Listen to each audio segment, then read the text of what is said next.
नमस्ते, मेरा नाम वैष्णवी महेश गोस्वामी है। मैं 7वीं कक्षा में पढ़ती हूँ। मेरे विद्यालय का नाम जिला परिषद प्राथमिक शाला वाठा निम्बालकर है। मैं आज आपके साथ राष्ट्र निर्माण और देशभक्ति के बारे में अपने विचार आपके साथ साझा करना चाहूंगी। हम अपने जान के दुश्मन को अपनी जान कहते हैं। हम अपने जान के दुश्मन को अपनी जान कहते हैं। मोहब्बत की इसी मिट्टी को हिंदुस्तान कहते हैं, हिंदुस्तान कहते हैं।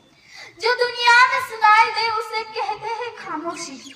जो दुनिया में सुनाई दे उसे कहते हैं खामोशी। जो आंखों में दिखाई दे उसे तूफान कहते हैं, उसे तूफान कहते हैं।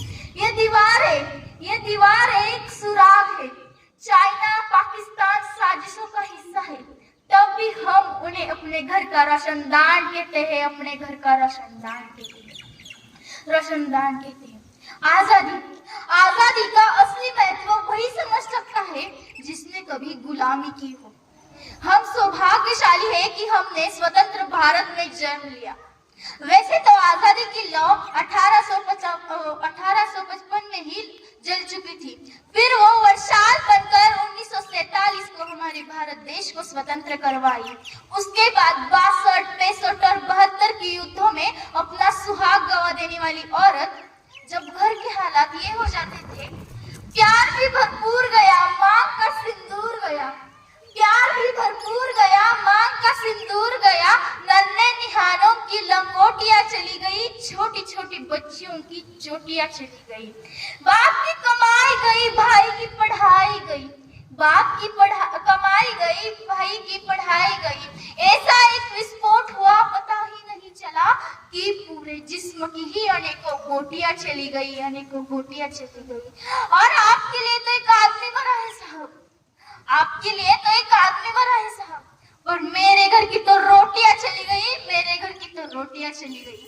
वाले हालात पैदा हो जाने के बावजूद एक माँ अपने बेटे को सरहद पर दुश्मनों की धज्जियां उड़ाने के लिए भेज देती थी और पत्र लिखाकर कहती थी, पुत्र मेरे ना घबरा जाना, एक इंच भी पीछे ना हटना, चाहे इंच इंच कट जाना, चाहे इंच इंच कट जाना। इस तरह पूरा परिवार अपनी देशभक्ति साबित कर रहा होता था। तब देश बलिदान मांगता था, तब देश लड़ जाने को, मर जाने को, मिट जाने को, फांसी चढ़ जाने को कहता था। पर अब देश बलिदान नहीं मांगता। पर अब देश मर जाने को, मिट जाने को, फांसी चढ़ जाने को नहीं कहता। मेरे विचारों में अगर कोई व्यक्ति अपना काम पूरी लगन, मेहनत और ईमानदारी से करे ना, तो वही सबसे बड़ा देशभक्त है। आपको लगता है कि साल में 2 बार तिरंगा हाथ में ले लेना ये देशभक्ति है।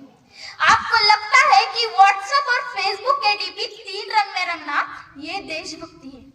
अगर आपके विचारों में ये देशभक्ति होगी तो मैं पूछना चाहूंगी कि वो फुटपाथ पर रहने वाला बच्चा जब ट्रैफिक की छांव में नंगे पांव में जब तिरंगा बेच रहा होता है, तब क्या आप उसे इसकी देशभक्ति कहेंगे? नहीं, ये उसकी देशभक्ति नहीं, तो ये उसकी भूख की शक्ति है जो उसे ऐसा करने के लिए मजबूर करती है। अपना परिवार, अपना देश, अपना समाज के प्रति समर्पण का भाव है देशभक्ति। और हर एक देशद्रोही के जीवन में आने वाला तूफान है देशभक्ति। हर एक देशद्रोही के जीवन में आने वाला तूफान है देशभक्ति।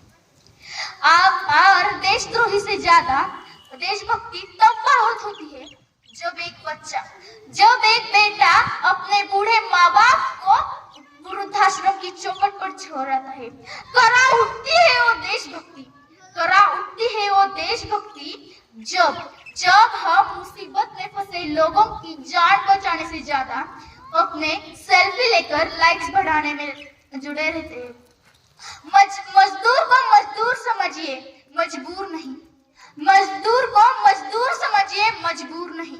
गरीब को काम दीजिए, दान नहीं। और दान देने के इतने ही इच्छुक होना तो जीते जी रक्तदान दीजिए और मरने के बाद अंग दान देकर किसी मरते हुए को जीवन दान दे। यही सबसे बड़ी देशभक्ति और यही सबसे बड़ा राष्ट्र प्रेम है। अब हम एक ऐसे समाज में जीते हैं जहाँ जहां लड़कों से बात करता देख जो भाई हड़काते हैं, लड़कों से बात करता देख जो भाई हड़काते हैं, वही भाई अपने गर्लफ्रेंड के किस्से घर में हंस हंस कर सुनाते हैं। आज भी हमारा भारत देश स्त्री सुरक्षा के मामले में चौथे नंबर पर आता है। हम एक ऐसे समाज में जीते हैं जहां पत्थर की मूरत को लगते हैं 56 भोग, जहां पत्थर की मूरत को लगते हैं 56 भोग, और भूखे नंगे तड़पते सो जाते हैं लोग, भूखे नंगे तड़पते सो जाते हैं लोग, सो जाते हैं लोग। हमारे समाज में एक ऐसी वैचारिक बीमारी मुझे दिखाई देती कि हमारा भारत देश एक सबसे बड़ा लोकतंत्र है। यहाँ हिंदू पैदा होते हैं, यहाँ मुस्लिम पैदा होते हैं, यहाँ सिख और ईसाई भी पैदा होते हैं, पर मेरे विचारों में राष्ट्र निर्माण के लिए ना ही हिंदू की जरूरत है ना ही मुस्लिम की जरूरत है। राष्ट्र निर्माण के लिए केवल एक अच्छे इंसान की जरूरत है, केवल एक अच्छे इंसान की जरूरत है। बड़ी बड़ी बातें नहीं, छोटी छोटी कोशिशें करनी होगी, क्योंकि ठोकरें हमें पहाड़ों से नहीं तो पत्थरों से लगा करती है, पहाड़ों से नहीं तो हमें ठोकरें पत्थरों से लगा करती है।